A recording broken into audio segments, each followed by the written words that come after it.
Editor-in-Chief is live in 10, 9, 8, 7, 6, 5, 4, 3, 2,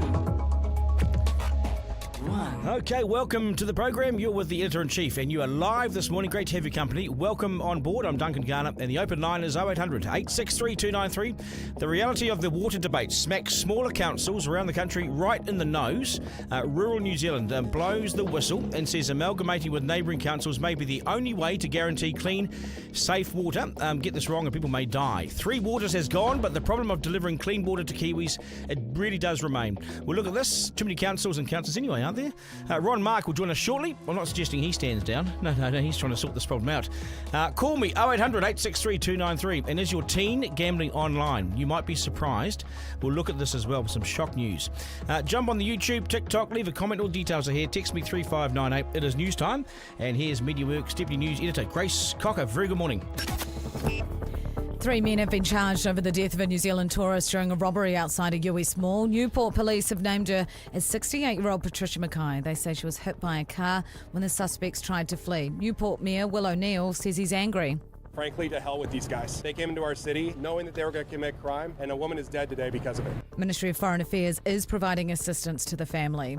It's feared doubling down on standardised testing could harm student performance. The government is making it mandatory from year one to help with declining academic achievement. But NZEI President Mark Potter says it could backfire. The evidence shows quite clearly the more you increase and advance standardised testing, the more you'll start to see increased anxiety, and that is not conducive to a good learning environment. A perfect storm of poverty is hitting the country, according to the Salvation Army. Spokesperson John O'Bowell says their current winter appeal is critical. We've given support to over 60,000 people just in the first 6 months of this year alone. But we unfortunately, through our financial income, we're going to have to cut our food response by around 25%. Health officials across the ditch have ordered the purge of frozen sperm. An audit of IVF clinics across Queensland found 42% had identification and traceability issues. It says this means they had lost track of or incorrectly labelled samples or allowed them to deteriorate. June was a month of temperatures above or well above average for most of the country. Auckland was the warmest main centre, Tauranga the wettest and sunniest, and Christchurch was the coolest and driest. In sport, apologies, my sport, there we go, and it is deciding not to load for some reason, and that's the news in sport. No worries, we've got one of those things working there. Grace, so Auckland is the warmest city in New Zealand. Yeah, for June, we were really well. I mean, I didn't bring out any jerseys, massive. Well, look at you today. I know, I'm in a singlet. It's like 3 degrees outside. I was in a jumper, but I get hot flushes. Is it appropriate? Wearing a singlet. I was having a peppermint tea and got a bit like hot flushy. Yeah. Okay. I'm only 33 though, I promise. Hey, what's with the wandering sperm? Yeah, so in Queensland they have this massive issue where it's like one of the biggest places in Australia for IVF, and they found that the health watchdog went in and found that the clinics just weren't up to scratch. They were losing sperm, embryos as well, and eggs. They were letting them deteriorate. There were issues around possible incest because they weren't labelling them correctly. One family they spoke to said they actually had 2 different biological dads that they weren't meant to for their IVF because they'd botched it. So pretty gnarly stuff. Who's my dad? Yeah, okay. Quick sport. Winning start to the Olympic basketball tournament in Greece for the Tall Blacks. They did upset Croatia 1986. And there we go. News some sport. Yay, it came through. Sorry, that was my fault, I think. Good on you. Garner. Okay, folks. Compiler backed up in Havelock North's drinking water. Made 8,000 people really sick, which was a number of years ago now, and it killed 4 people. Wellington has broken water mains and gushing sewage pipes, and sewage washes up on Auckland beaches, and the beaches are closed most of the summer. You know this, you've seen it. Safe to say that our water infrastructure is well and truly rooted. Screwed, isn't it? But with 3 Waters gone, councils have been given till July next year to work out how they plan to tackle these problems. It leaves smaller councils with a small rating base and a mammoth task of finding the means and the way to sort this out on their own.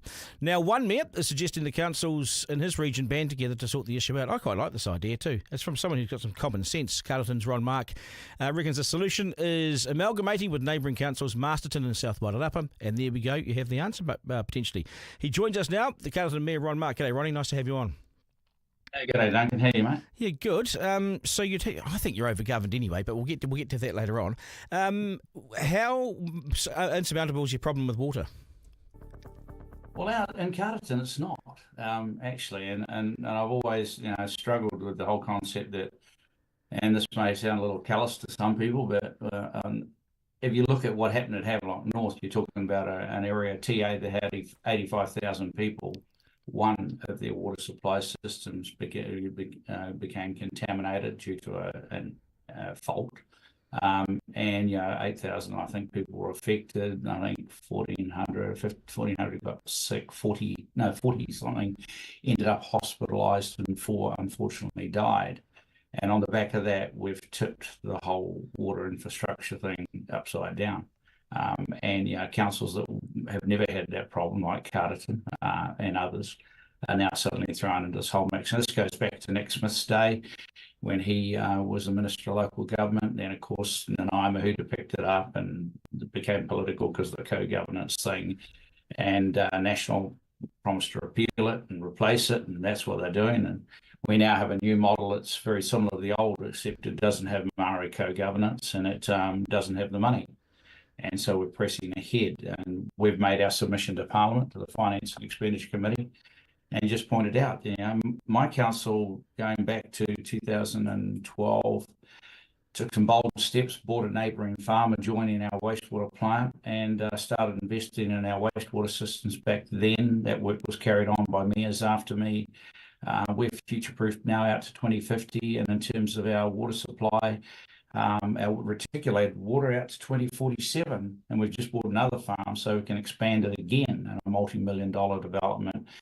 But we're only a small council, 10,500 people, 5,200 ratepayers, a piece of dirt bigger than Delaware. And we've been criticised for having some of the biggest residential rates increases in the country, if not the highest at one point.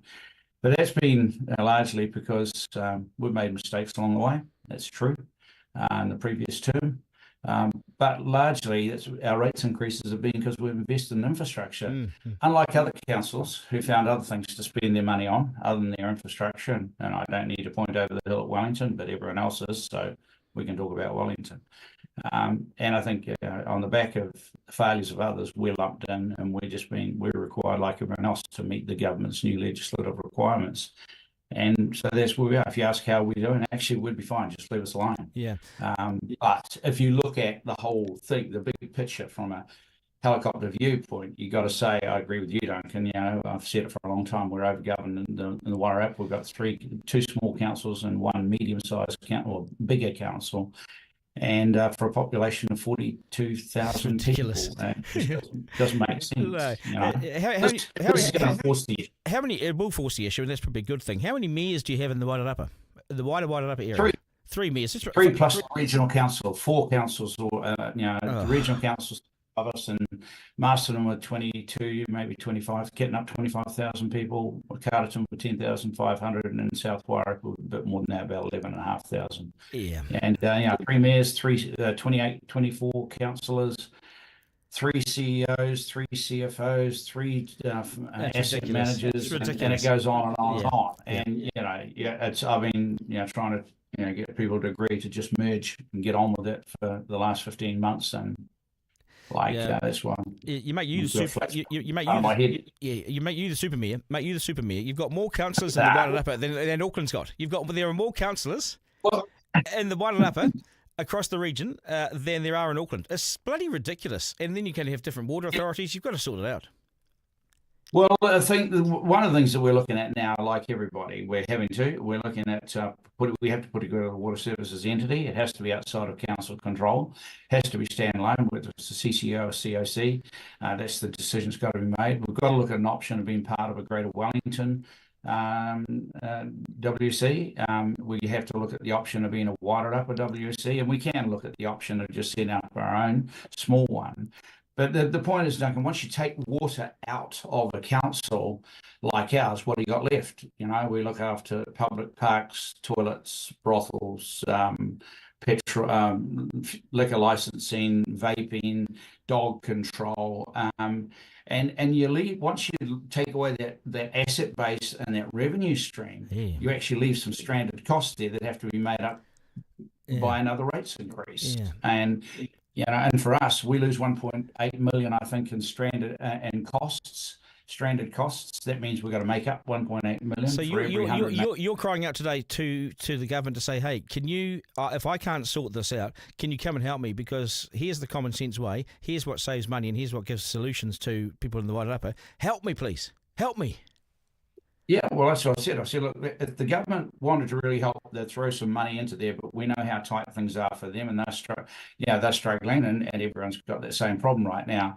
So the only way we're going to, the Carterton people are going to survive going forward is if we merge with the other two councils, and that's not a bad thing. Everyone knows the Wairarapa. Our team is Bush Wairarapa. We have the Wairarapa hockey. We have Wairarapa AMP show. The we talk about the Wairarapa. Everyone talks about the Wairarapa, but we have 3 mayors.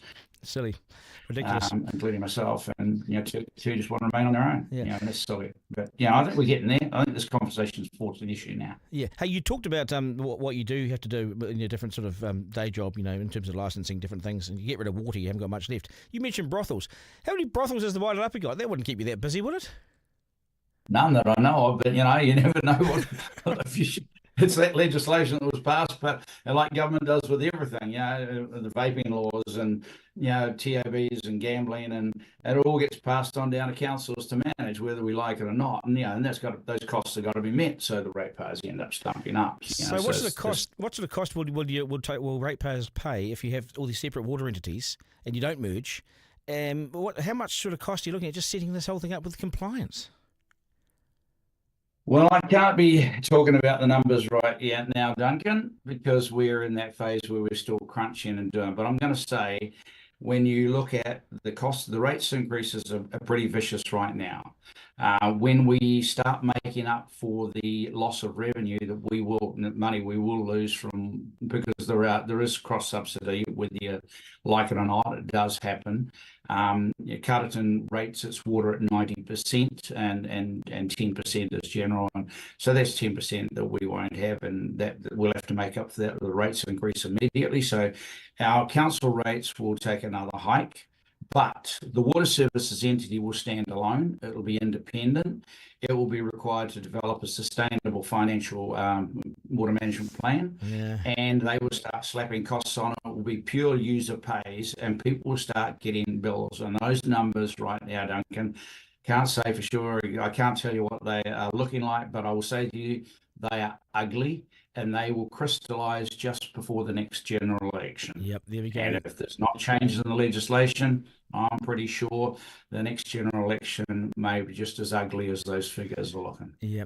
Ronnie, I appreciate your time on the program. Always appreciate your honesty. Take care. All the best. Good to see you, mate. Okay. Take it easy. Yeah, you too. Right. You too. Duncan Garner, live. There's your problem, folks. We're overgoverned. We're simply overgoverned. 24 councillors and 3 mayors and a regional council, all for 42,000 people. This is ridiculous. 3 mayors for 42,000 people and a regional council. And all he wants is some solutions. I'm with Ron Mark on this. Why don't we can see the way to go. Why don't we just go with it? 0800 863 293 is the number. 0800 863 293. Right, 3 questions. Let's go. 3 questions from the Editor-in-Chief. 1. At number 1, is there a bad bit that I'm missing with this? I don't think so. But Carterton Council, and Ron Mark would have told you this, so I've dug it out, is saving $3,000 a day by just closing streets when roadworks are going on, rather than using the expensive rorts like traffic management, which has just become an excessive, over-the-top nonsense. Great idea. Close the roads, fix them, then open them up at the end, so there's no stop-go guy charging $200 an hour. To put a pool in his house, my neighbour was going to be charged $40,000 in traffic management fees. Twice the cost of the pool. Traffic management costs are out of control in New Zealand, and this is what happens when you, quite frankly, are fed up with such palaver. You just don't use them. Just don't use the traffic management. 2. At number 2, should I apologise if I make a mistake? Yes, of course I should. So I said that this week we have 1 million feral cats in New Zealand, so let's kill them. I was wrong. We have 2 million feral cats. So we should now have 2 of these big hunts every year in Christchurch. So Christchurch's Animal Save Group says hunting feral cats can't be justified. But the Canterbury Feral Cat Hunt organiser, Matt Bailey, said he couldn't give a rat's ass about their feelings. If they're upset, doesn't worry him as long as it goes ahead next year. Sure, he said we had a few hangovers this year, but that's how it rolls, he said. 3. And number 3, Sleepy Joe blames jet lag. Does it stand up as an excuse? No. Joe, you got home from your overseas trip 12 days before the debate. Now, even if you slept for 12 days, before the debate, you would have been well rested. This is who you are. If you were my dad, I'd call a family meeting and say, Dad, in your interest, in the wider interest of the country, I think it's time to retire. You've had a great career, but it's time for fresh blood if we want to win. It's Joe's call now, but I think the clock's ticking, don't you? Duncan Garner, live. Okay, boot camps will be up and running by the end of the month, so they say, although there's some sort of conjecture about this. The government's solution to ram raiders and youth offenders is this boot camp stuff. There's no evidence it will work, but as Christopher Luxon said, he doesn't care. The last 6 years haven't worked, he says, so he's going to try something. And yeah, good on him, try something. We're going to do something. Meanwhile, an organisation that has been working with kids like this for nearly 2 decades has had its funding cut. And I can't believe this. I'm incredulous about this when I found this out. This is the Billy Graham Youth Education Trust. It has boxing academies around the country. The gloves go on, the live lessons start. It's had amazing success. I've looked at this, drilled down into it. It's had astonishing success. Very few kids walk away without their lives turned around. They're doing the mahi. They're doing great work. So why cut $1 million from this charity that's already getting good results? This is the sort of stuff you keep, isn't it? David Graham from the Trust joins me now. David, g'day. Nice to see you. Good morning, Duncan. Nice to see you. Well, nice to put a face to the name. Hey, yeah, it's pretty disappointing, isn't it? Yeah, it is. Hey, I was chatting with our team just recently about this, and the thing that we're really proud about is that stitched into our DNA, and usually I refer to them as Billy and Kerry, but Mum and Dad, what we're really proud about is that they started off the Nine Boxing Academy without knowing what a charity was or any funding or anything like that. They said there's a need here, and we've got some skills that a lot of these young people, are attracted to. So let's get it going. They pursued the young people before the funding, and that really has been stitched into our organisation right from the start. And I think that's why consistent over the last 20 years, starting in Nainai and then now across the country, we've seen these outcomes. It's because yes, you need the resource to get the job done, absolutely, but the young people they come first, and the outcomes that we're after. I looked at some of your numbers, and about 98% success rate. So there's only a handful of kids that don't re-engage in education or whatever. And your bar is really high. So the bar is that they re-engage in society, they re-engage in education, they re-engage in things of their age group level, and they're busy again. And once you're back in education, you're away again, But if you're outside the schooling environment, outside education, you're in trouble. And the longer you're outside it, you're in further trouble, So I think what you do is remarkable. Has the government given you any response to why you've lost the funding? No, they haven't. So that 98.7%, so that was over a 3-year contract with the Ministry of Youth Development. And the purpose was post-COVID re-engagement with the education system. And so those are their numbers. And we just saw the most amazing things, young people turning up to school, coincidentally on the days when they had boxing. So, okay, well, let's get more boxing going then. We know that, a lot of the work with MYD, a lot of that contract went towards the recovery up in the Hawke's Bay. So there's always going to be demands, and we appreciate there's a small pot of money, but it's the prevention first. That's why we exist. Let's engage with these young people before they get into real serious trouble.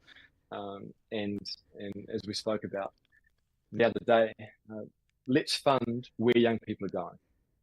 Let's not set up programs and guess at where they're heading. Let's instead go, right, where are these young people? Where are the wait lists happening? And then let's fund them to that space. You see, the great thing about it is they clearly like boxing, and they clearly, they get a bit of a taste for it and everything, right? And so they turn up. Now, if you say, well, here's an algebra class, we want you to come to algebra, you've been naughty, come to algebra, they're not going to show. So if you ask them what they like, and they like it, and they show up, then, well, you're halfway there, aren't you? Yeah, definitely. That's it. Where's the choice? If we're going to see young people doing well long term, it's got to be because they're choosing to engage in things that drive them forward. There's no point, and with the military youth academies, the residential piece, you've got to get some respite. We've got to often draw these young people out of dangerous situations for them and other people.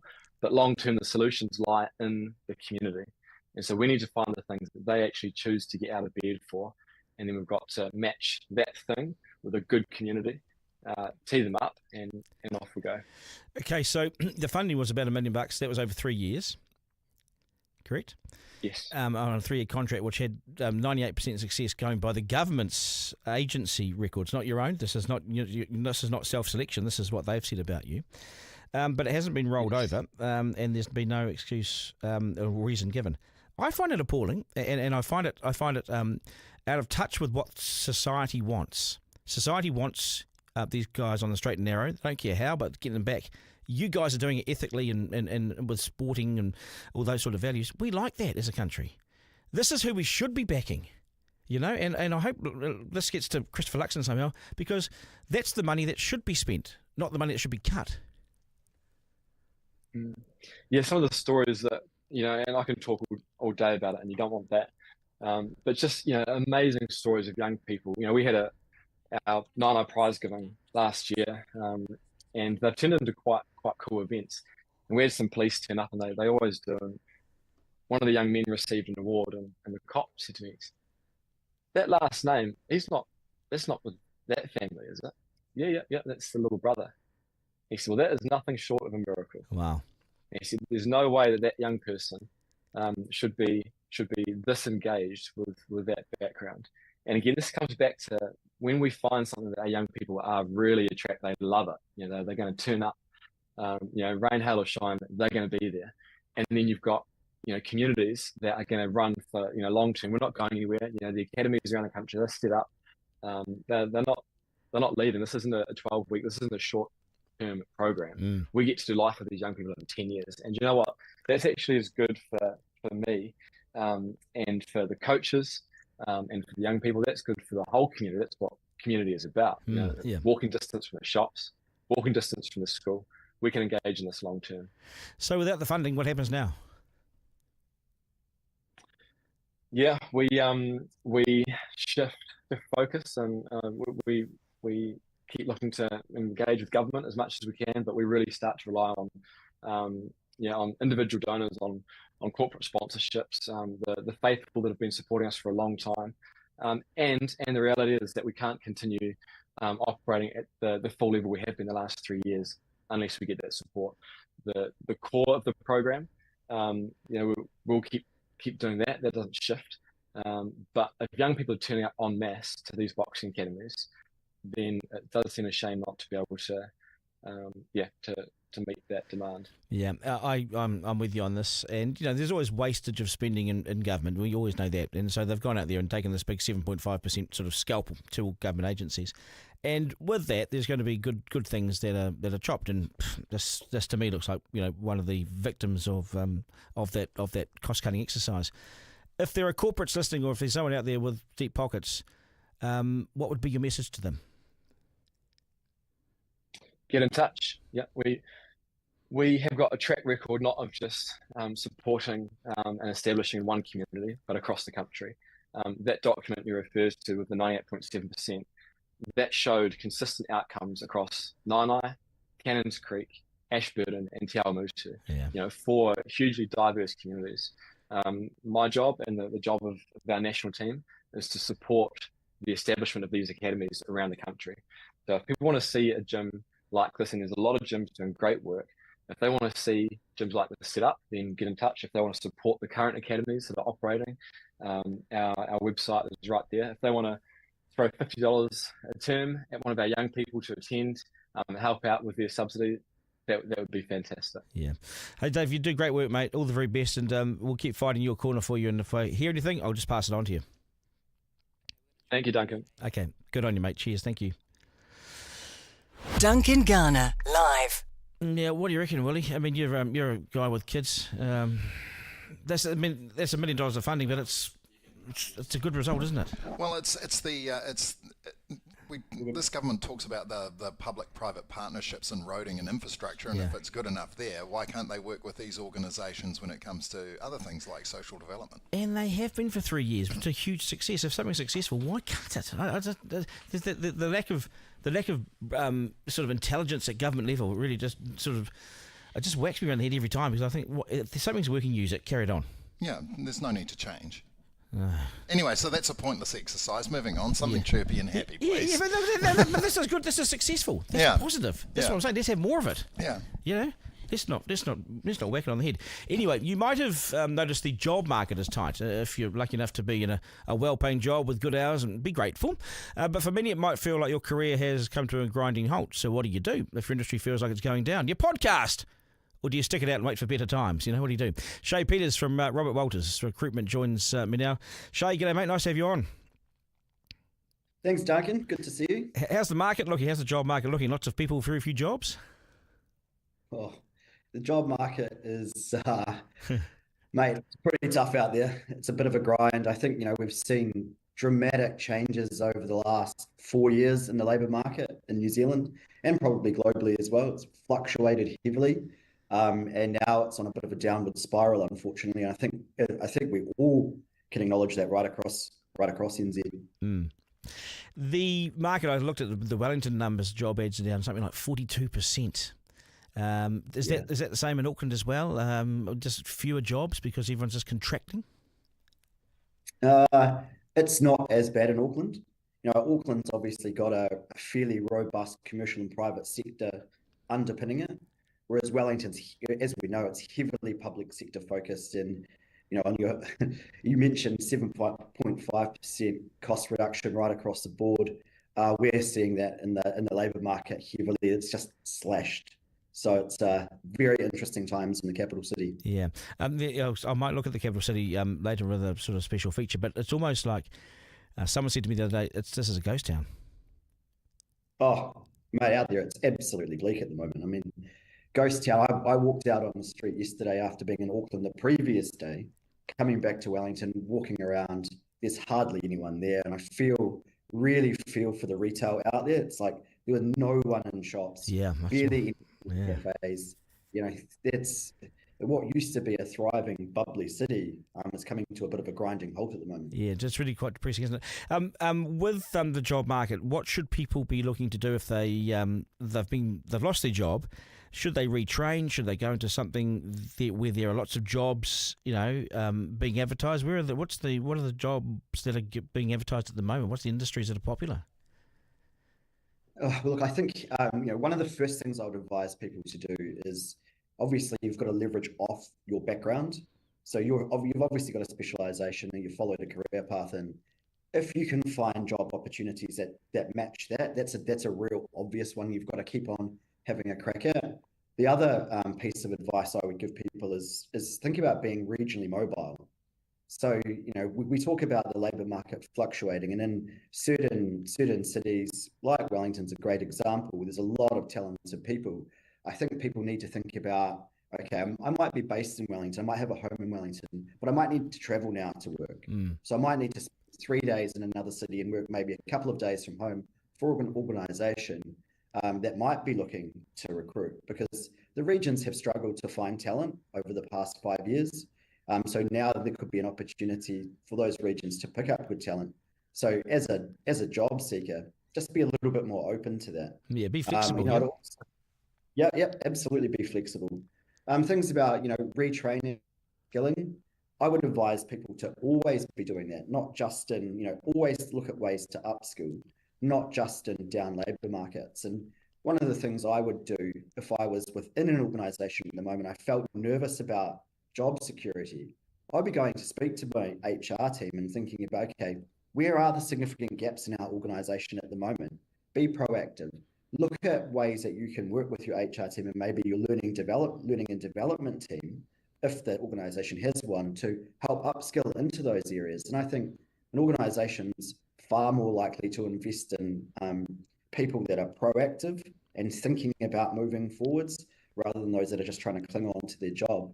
But if you're without a job at the moment, I think, the other thing is to think about where is the demand? Do some research. Where is the demand? What's the closest skill set to your own that you think you might have a transferable skill set into, and look at ways of upskilling into that area. How much has the immigration stuff hurt us with losing 50-odd thousand plus really skilled, I think, New Zealanders, young and skilled, that's what all the data's now showing, and being replaced in this country by people from other countries, and we don't know really who they are, what skills they bring. We just sort of opened the doors and said, come on in, we need some economic growth. And who are they? I mean, are they coming across your door? Yeah, we often receive a large volume of applicants from offshore or those who have just come into New Zealand. The thing is, with any employer, they're looking for direct, relevant in-country experience first. Like that's the first box they want to tick. And if we think about the laws of supply and demand, the organisations now are in the driving seat with who they want to employ. They're now looking to tick 11 out of 10 boxes of them, from a skill set perspective of an employee. So they are looking for the perfect candidate. And they've got the opportunity now to select that perfect candidate because the labour market supply of labour is more heavily in their favour. But the exodus of young New Zealanders is going to hurt us in the long term. Like I look around, I see it right across a number of industries and a number of organisations where young Kiwis are moving offshore because they're simply despondent with what they're seeing at the moment. Yeah. And I think 5-10 years' time, that's going to come back to bite us. Yeah, because that's your taxpayer base. That's your base for the future. This is your smart workforce, and we don't know what we're replacing it with. I suppose people can't name their price now either. Even a year ago, the market was much better. But now, this is the first time that we've actually felt unemployment come our way for a long, long time in this country. Yeah, and look, that's not necessarily a bad thing. When you're at full employment, you talk about organisations and all of a sudden start to struggle with the cost of business because employees are naming their price. And as soon as you get an imbalance in that power dynamic, I think that's when it starts to hurt, and then productivity starts to decrease as cost of labour rises, cost of sale rises for an organisation, etc., etc. But I think there's, and I think I saw an article this morning come out in ANZ predicting another 40,000 job losses before 1st of January 2025. I mean, that's bleak in a country our size. So, there's the government have a lot of challenges ahead of them, and this is one. We need to find a way of being more aspirational as a country again, because it's not just Wellington that's feeling the pinch. Like I said, there are pockets of opportunity in Auckland, but it's certainly not what I would be saying is as an economy or as a country that's hugely aspirational at the moment. 40,000 more job losses before January. That's phenomenal, and especially in a market of this, as you say, of this size. That's a shocker, isn't it? But people are just going to simply look offshore. Now, it's also job losses coupled with a really high cost of living. Now you can spot opportunities. Like we've got an office in Brisbane that I also look after, and it's really interesting. So I was there a couple of weeks ago, and they were just talking about the inundation of job applicants from Wellington. Yeah. So Wellingtonians are looking outside in the middle of winter. It's bleak, it's cold, cost of living is high. Somewhere like Brisbane is a really attractive opportunity. It's not so bad after all. Not so bad after all. Hey, being on LinkedIn is really crucial, right? That's what you say. LinkedIn's, if there's one bit of advice we can give people, it's LinkedIn. Yeah, LinkedIn is it's almost the first point of reference for a potential employer or the recruitment industry. So you need to ensure you've got a really robust LinkedIn profile.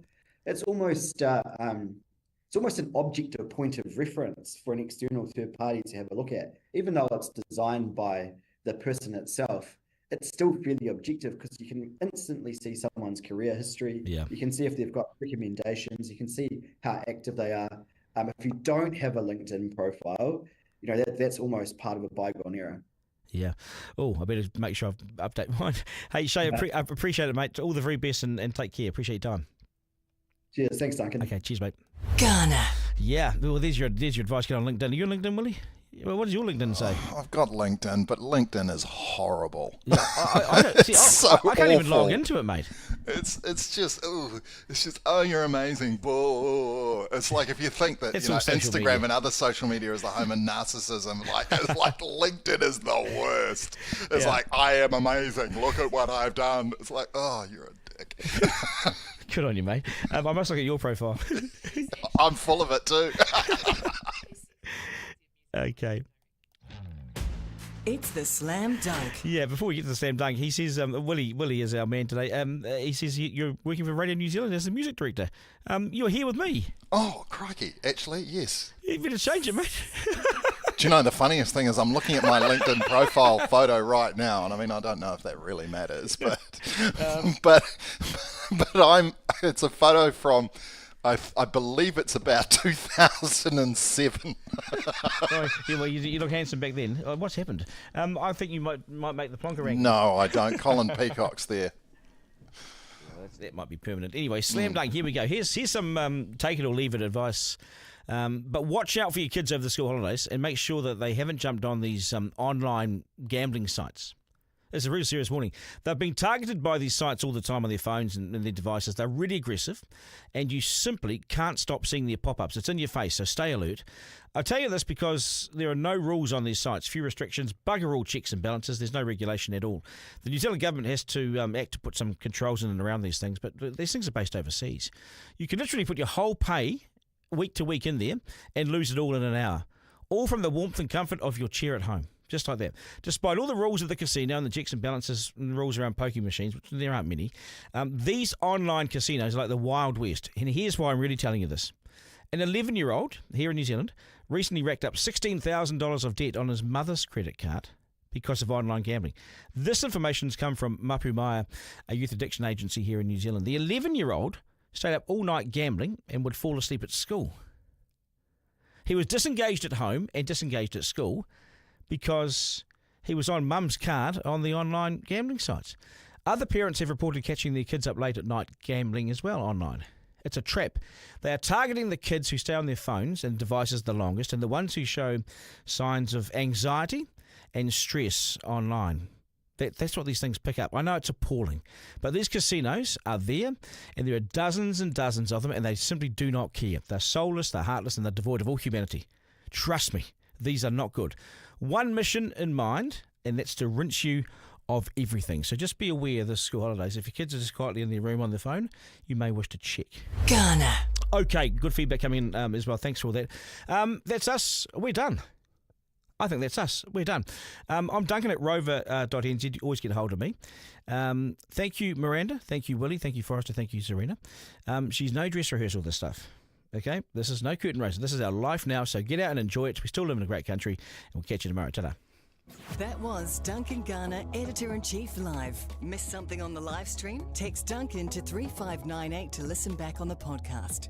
Want to get in touch? Call 0800 863 293.